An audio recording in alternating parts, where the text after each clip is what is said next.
Hello दोस्तों, आज आपल्यापाशी आलती अपाचे 310 सीसी गाडी. या गाडीमध्ये फुल वायरिंगचं काम होतं. जसं की मीटर डिस्प्ले कट केलं, इंडिकेटर टेल लॅम्प सगळं काही खतम होतं. एबीएस पण बंद होतं. मेन स्विचचे कनेक्शन तुटलेले आहेत. समोरचं शॉकर पण लीक होतं. इंडिकेटर जसं की समोरचं लाईट डिस्प्ले सगळं काही खतम होतं. तर आपण या गाडीला सगळं बनवायचं आहे डबल. तुम्ही पाहू शकता गाडीचे कंडिशन एकदम बेकार आहे. डिस्प्ले खतम, सगळा धिंगाणा घालता आतमध्ये.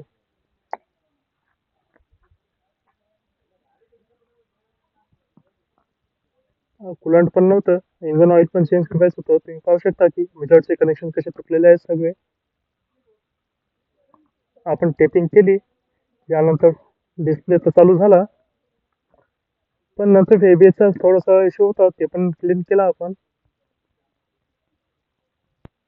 यानंतर हॉर्न पण चालू झालं आणि समोरचा डिस्प्ले जे लाईट येते ना, त्याची फुल बॉडी पण साफ करून घेतली हवेच्या मदतीने. तुम्ही पाहू शकता सगळं काही नीट क्लीन केलं.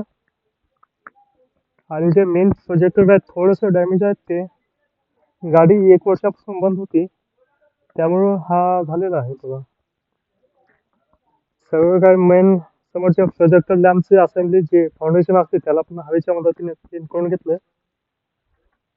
आणि आतमध्ये पाहिलं तर अजून पण कपडे होते थोडेसे, ते पण काढून आणि डबल एकदा हवेच्या मदतीने साफ करून घेतले. जे प्रोजेक्टरचे कनेक्शन होते ते पण तुटलेले निघाले.